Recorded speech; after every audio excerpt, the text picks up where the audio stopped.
Okay.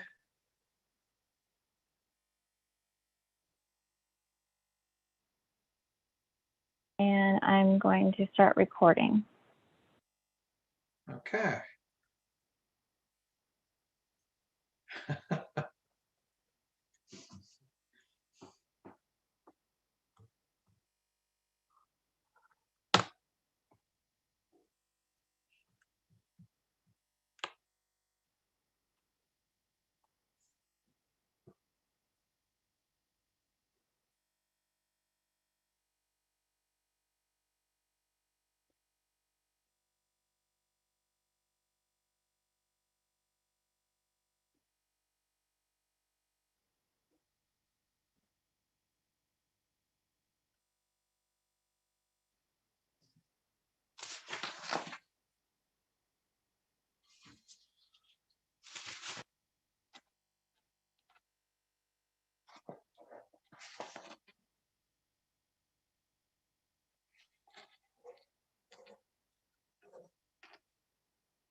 Maya, I have a quick question for you.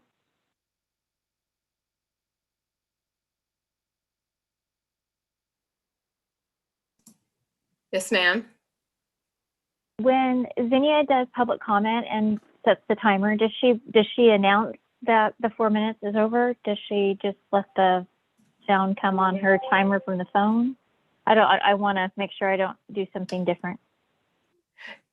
Yeah, we actually haven't had a lot of circumstances where we've actually had to use that, but I do believe she does use her phone and just set the timer. Okay, will do. Generally, we let them go on longer because, like Maya said, we haven't had that many people wanting to speak. However, if we've got 20 lined up, I'm going to ask you to pay attention to the timer pretty closely. Yeah, it's always fair to let everybody have their time.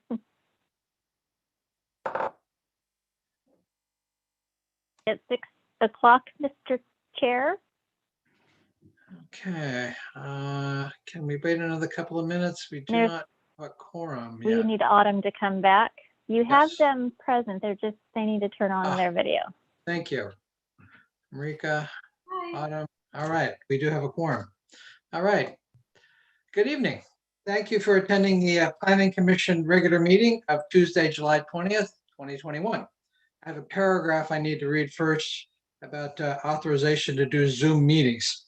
In accordance with Executive Order N29-20 and guidance from the California Department of Public Health on gatherings, remote public participation is allowed.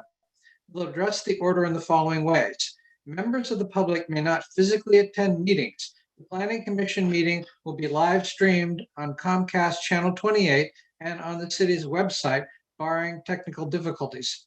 Those members of the public wishing to participate must do so remotely via Zoom electronic meetings in the following ways. By either logging onto the Zoom link located on the meeting agenda, please download the app to your computer or mobile device and enter the meeting ID, or by calling a listed number and enter the meeting ID. Public comment for Planning Commission meetings will be accepted via email to publiccomment@cityofsthelena.org. All public comments must be emailed by 4 p.m. prior to the meeting. Emailed public comments will not be read out loud, but will be publicly available and attached to the online Planning Commission agenda. I believe the city clerk has some more information for us. Cindy? I'll share my screen.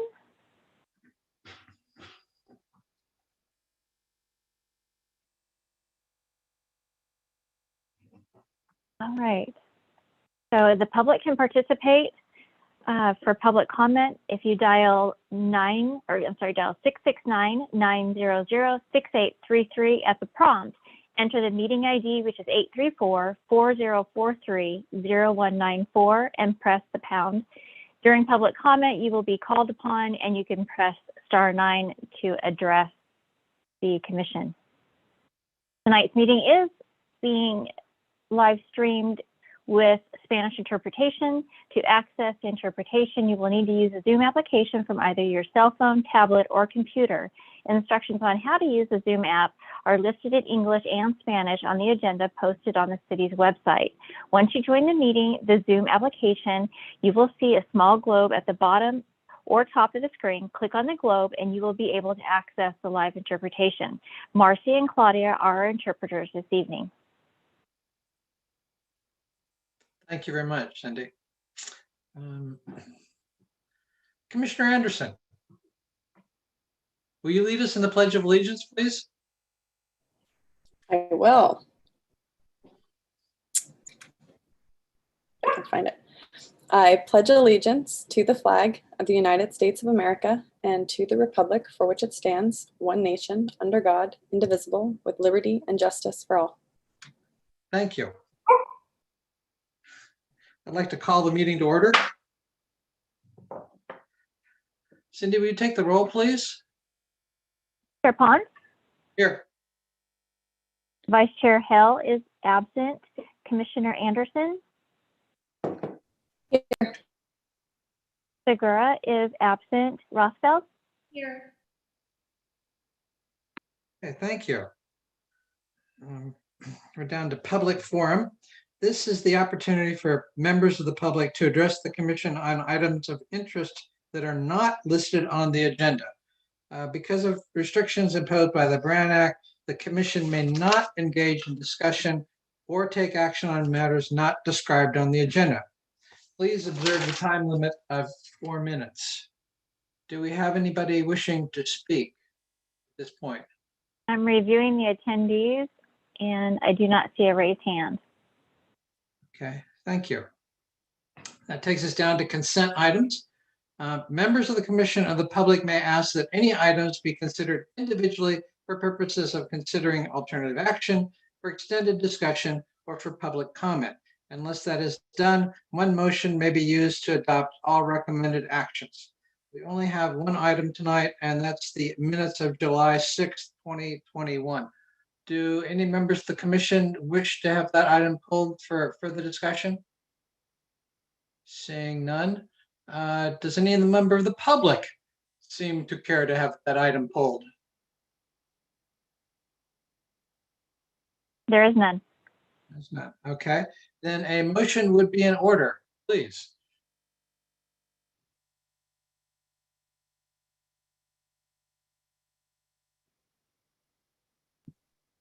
Commissioner Anderson. You are on mute, Commissioner. There. A motion to approve the minutes. And I'll second. All right, we have a motion and a second. Will you take the roll, please? Commissioner Anderson, Yes. Rothfeld, Yes. Pierpont. Yes. So we're down to public hearings. We have one tonight, request by Greg Desmond, representative of Fulton Lane Distillery, to grant a use permit approval to establish a small distillery operation, Fulton Lane Distillery, at an existing wine storage and distribution warehouse located at 1020 Fulton Lane in the Service Commercial Zoning District. So I will at this point open the public hearing. Director DeRosa, whose item is this tonight, please? This is Ms. Powers, our contract planner. Okay. Hi, good evening, commissioners. The project in question is the use permit file number PL 21-020.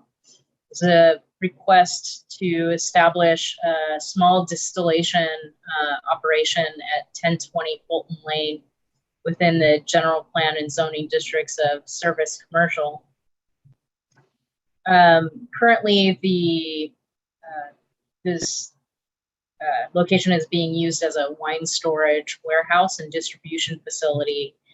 And so we'll just be adding a small distillation operation that will be contained entirely inside the building. Water usage is currently at 15 to 30 gallons of water per day. That's for the restroom inside the facility. And that will remain unchanged as all of the water that will be used for distillation will be trucked in from off-site springs. You can see the layout of the warehouse here. We've got our main warehouse that will continue to be wine storage and distribution of that wine. And then the second building, which is attached, will be the area where all of the distillation will happen.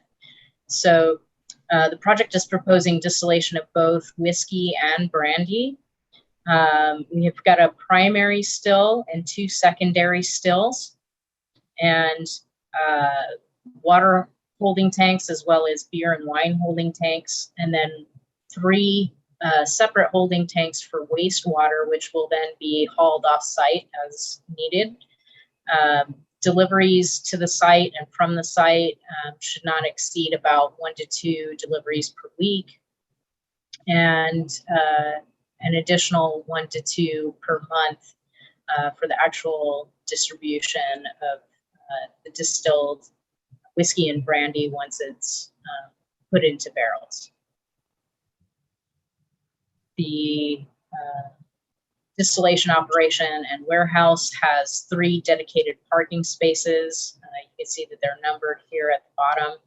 And the building itself is not being improved in any way other than to bring in the equipment for distillation.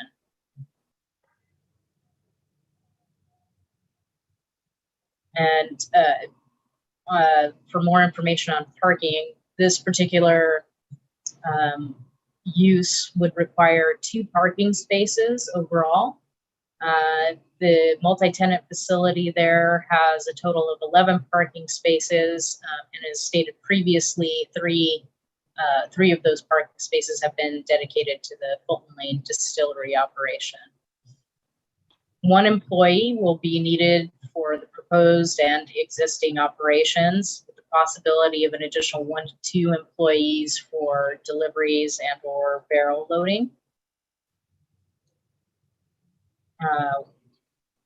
Just to address water and wastewater in a little bit more detail, as stated previously, the site is currently only using 15 to 30 gallons of city water per day, and that will remain unchanged, as all of the water for the distillation operation will be trucked in off-site. And then a 2,600 gallon tanker truck will deliver spring water approximately 1 time a week, and also will be used, another 2,600 gallon tanker truck will be used to haul away wastewater that is byproduct. I want to quickly just address one small error in the staff report, and my apologies on that. I was making some edits, and I think I may have forgotten to save. But on the first page of the staff report, it states that a total production capacity is 45,800 gallons annually. That number should actually be 52,000 gallons, 52,800 gallons annually is the actual capacity. However, the project is only proposing a little bit less than half of that. And that's specifically because they want to split the distillation evenly between brandy and whiskey. And I may have the applicant speak on this a little bit more, but as I understand it, the capacity, the distillation capacity is greater for whiskey than it is for brandy. So if they wanted to operate at full capacity, that would be 52,800 gallons annually, but they're actually proposing to only produce 22,900 gallons annually so that they can get that even split between whiskey and brandy. So I just wanted to clarify that. And that's actually all I have for the presentation. So I'm going to go ahead and make the recommendation and then open up the hearing for comments or questions. Staff recommends that the Planning Commission determine that the project is exempt from the requirements of CEQA pursuant to Section 15301 for existing facilities, and accept the required findings and approve a resolution granting conditional use permit approval for the proposed brewery operation located at an existing wine storage and distribution facility at 1020 Fulton Lane. Thank you. Is there any questions of staff?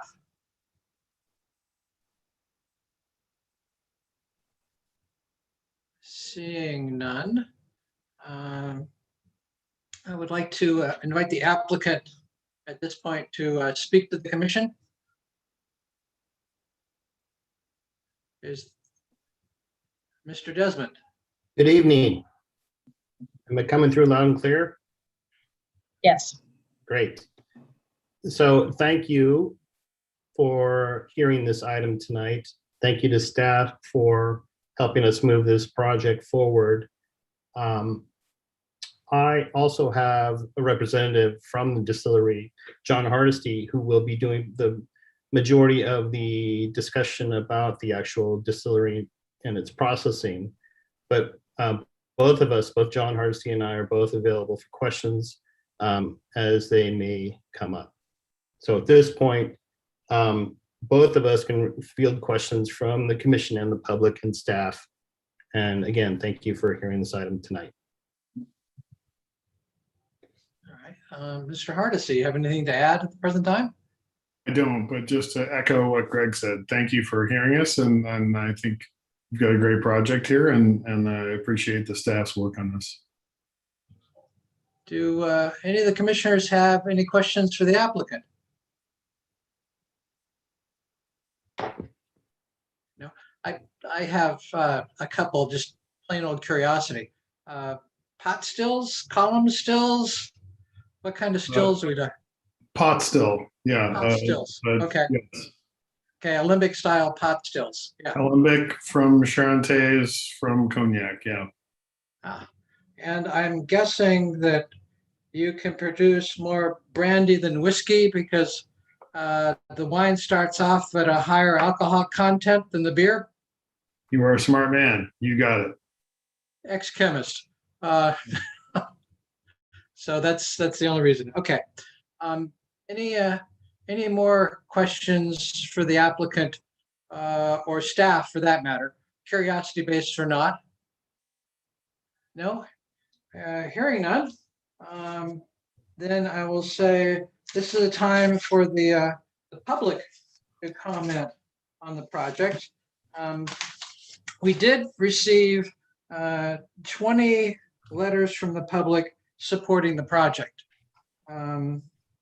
So if you are public and wish to comment on the project, I would certainly keep you at the 4 minutes, because if we have 20 people wanting to talk 4 minutes apiece, that's 80 minutes.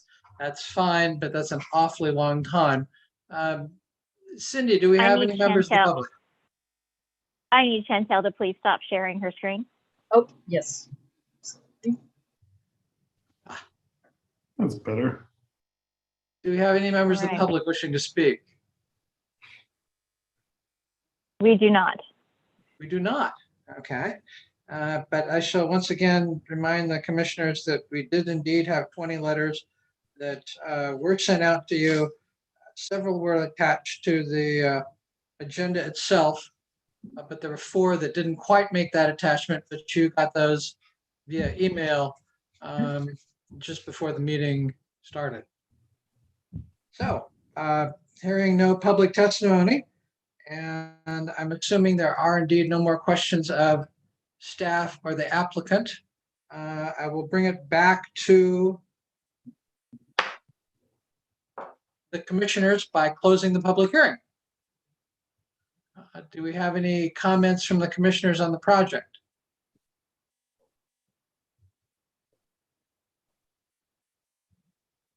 No?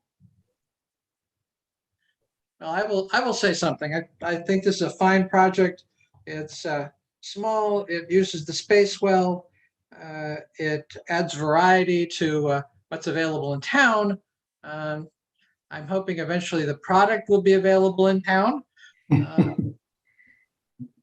At your favorite place of libation, perhaps.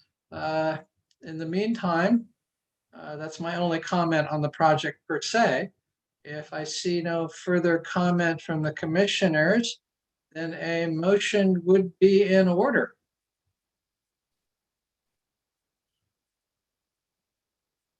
Commissioner Anderson. Let me find it again. Where's the resolution?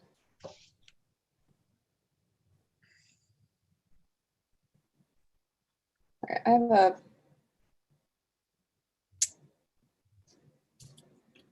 my agenda just went blank. Hold on.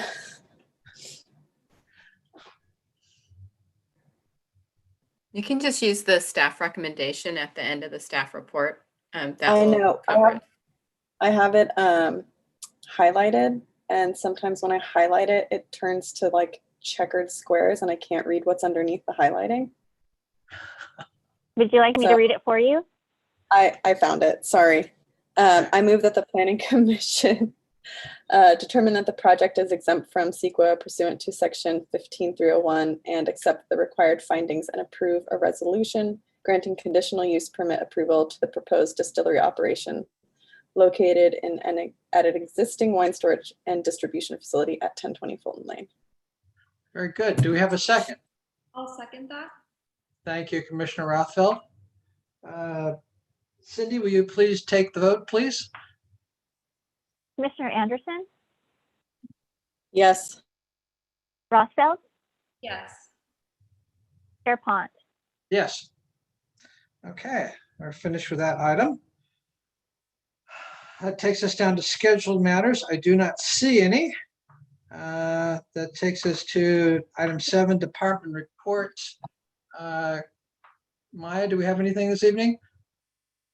I have two brief updates for you. The Hunter project, the applicant is looking to do an informational presentation to the council. We haven't locked in the date, but it's looking like it will either be August 10th or the 24th. And so you can check the council agendas, but it will just be a brief overview of what the project is, what they're proposing in advance of any future public meetings on the EIR. And of course, that whole process will come through the Planning Commission, but that's one update I wanted to leave you with. And the second one is that we've actually begun formal work on updating our inclusionary housing ordinance. We have a subcontract with Lisa Weiss Consulting to do that. Last week was a great week because they had focus groups and got some great input from local stakeholders. And so they're going to be preparing some recommendations on changes to our inclusionary ordinance. And we will review that together with the city council in a joint meeting. And it's looking like tentatively we may do that in September. So just I just didn't want to catch you off guard when I said, oh, we're talking about the inclusionary ordinance and here's all the information. So that's coming up. And then that will be folded into that information will be folding it into the bigger zoning code update. And that's all I have. Okay, thank you. So we're down to item 8, which is agenda forecast. This is also an opportunity for the commission to request items to be placed on future agendas. Do we have any items any commissioner cares to see placed on a future agenda? Seeing none. A list of all current planning projects available on the city website, www.cityofsthelena.org. And with that, we're down to the final item of the agenda tonight, which is adjournment. We are adjourned. Thank you very much. Good night. Thank you. Good night. That was a fast meeting. Thank you, guys.